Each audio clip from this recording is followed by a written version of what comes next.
Bismillahirrahmanirrahim. Assalamualaikum warahmatullahi wabarakatuh. Selamat pagi, siang, sore, malam semuanya. Saya Sogi Muhammad Hajar.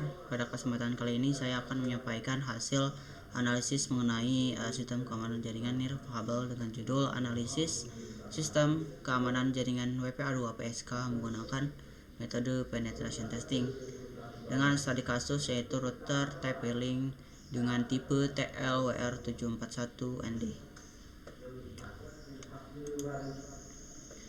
Materi ini merupakan bagian dari mata kuliah keamanan sistem informasi yang bertujuan untuk memahami bagaimana sebuah jaringan Wi-Fi yang umum digunakan di lingkungan pendidikan dapat memiliki kerentanan jika tidak dikonfigurasi dengan benar.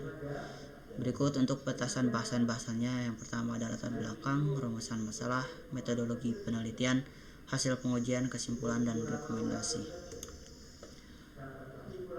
Untuk latar belakangnya, dalam beberapa tahun terakhir ya bahwa Wi-Fi ini telah menjadi infrastruktur yang sangat penting, khususnya di lingkungan sekolah dan instansi-instansi terkait. Hal ini karena jaringan nirkabel atau Wi-Fi ini menawarkan efisiensi, kemudian kemudahan instalasi dan skalabilitas yang lebih tinggi dibandingkan dengan jaringan yang menggunakan kabel. Nah, ini namun fakta di lapangannya menunjukkan bahwa masih banyak instansi-instansi khususnya pendidikan yang menggunakan konfigurasi router itu secara default. Nah, sebagai contohnya itu SSID-nya menggunakan nama sekolah, kemudian password-nya itu nama dari adminnya, seperti itu. Nah, kondisi ini sangat berbahaya. Mengapa? Karena konfigurasi default ini sangat mudah ditebak oleh pihak-pihak yang tidak bertanggung jawab. Karena celah keamanan seperti ini bisa dimanfaatkan oleh peretas untuk mengakses jaringan. Nah, ini bisa mencuri data atau melakukan sabotase terhadap sistem atau server seperti itu. Nah, terlebih lagi bahwa kita tahu jaringan yang menggunakan protokol keamanan WPA2 PSK ini selama ini dianggap kuat. Namun kenyataannya sistem ini tetap bisa ditembus apabila tidak dibarengi dengan kebijakan atau konfigurasi yang tepat, seperti itu. Untuk rumusan masalahnya, yang pertama ada kerentanan konfigurasi defaultnya. Apakah konfigurasi default ini memiliki celah keamanan atau vulnerability yang dapat dimanfaatkan oleh serangan cyber. Kemudian dari rekomendasi penguatan keamanannya. Nah, langkah apa yang dapat diterapkan untuk memperkuat keamanan jaringan WPA2 PSK pada router ini? Untuk metodologi penelitiannya, saya menggunakan pendekatan utama yaitu penetration testing.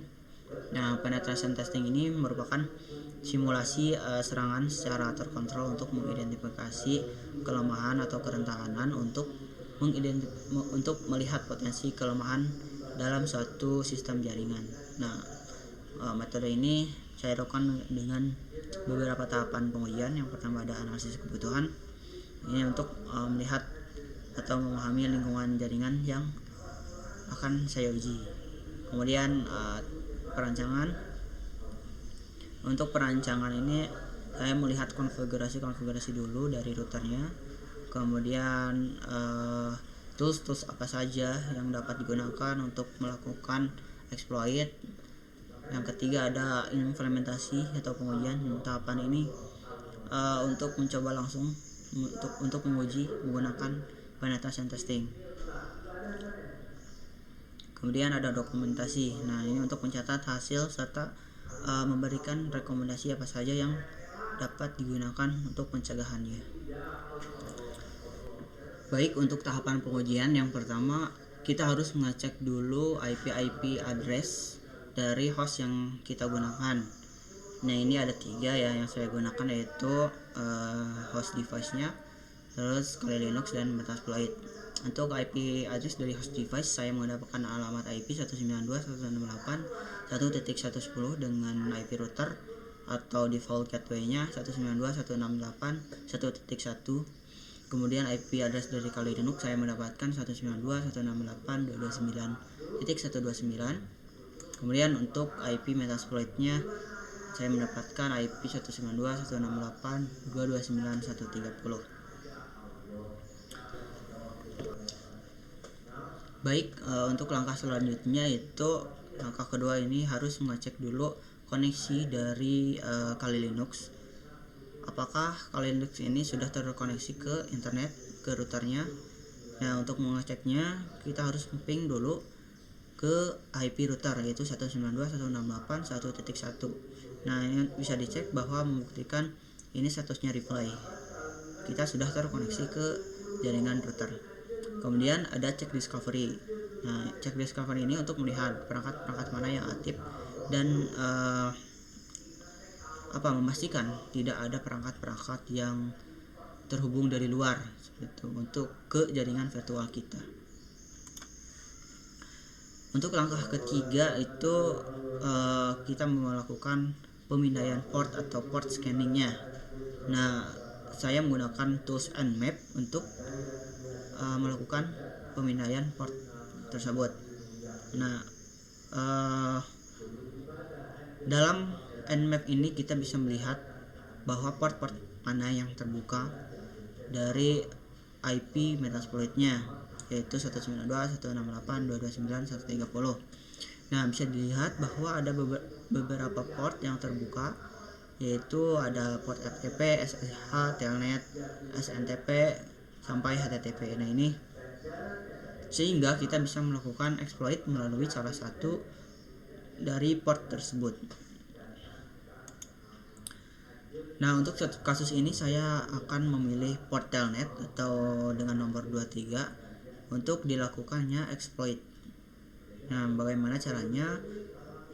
Caranya yang pertama kita harus masuk dulu ke Kali Linux, ke Metasploit Kali Linux. Ini kita masuknya secara default saja dengan username sama passwordnya itu default. Nah, yang kedua kita harus masuk ke modul dari Telnet login. Ya, dengan melakukan form use auxiliary scanner Telnet login. Kemudian ketika sudah masuk ke modulnya, kita melakukan set dari IP target, set our host dari IP target.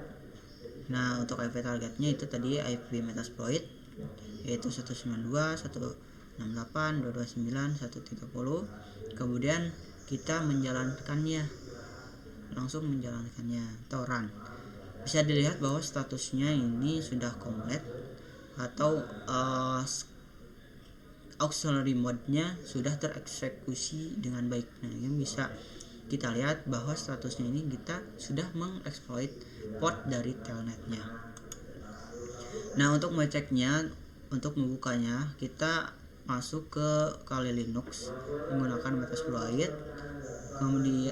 Kemudian kita mengakses exploitnya dengan menggunakan from telnet IP target. Nah, untuk IP targetnya itu IP Metasploit yaitu yang tadi sudah di set, yaitu telnet 192.168.229.130. Nah, kemudian saya mengecek dengan membuka direktori, salah satu direktorinya yaitu dengan from ls. Nah, ini dilihat bahwa semua direktori yang ada itu vulnerable atau rentan seperti itu.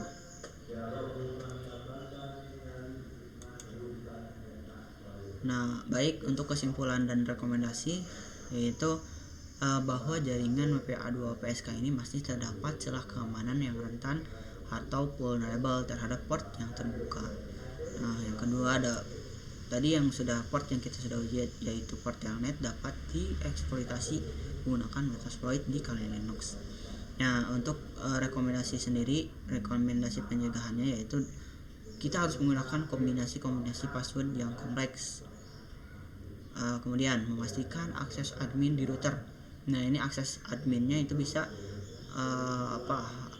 masuk dibatasi, masuk ke routernya itu dibatasi. Kemudian instalasi tiap ruangan terpisah. Nah, ini bisa tiap ruangan itu mempunyai satu router. Kemudian ada monitoring aktivitas dari lalu lintas jaringan tersebut. Oke, baik, itu saja yang dapat saya sampaikan dalam presentasi kali ini. Harapan saya presentasi kali ini bisa memberikan wawasan tentang bagaimana pentingnya konfigurasi keamanan jaringan ini, terutama di pendidikan ya, yang semakin mengandalkan konektivitas yang mengaksesnya itu lewat Wi-Fi yang mudah digunakan dalam kehidupan sehari-hari atau aktivitas sehari-hari. Baik, terima kasih khususnya kepada dosen pengampu Genta Najwa Tarempa SSC MKOM. Itu saja yang dapat saya sampaikan. Mohon maaf bila ada kesalahan selama presentasi atau pengujiannya ada yang keliru. Itu saja. Terima kasih atas perhatiannya. Wassalamualaikum warahmatullahi wabarakatuh.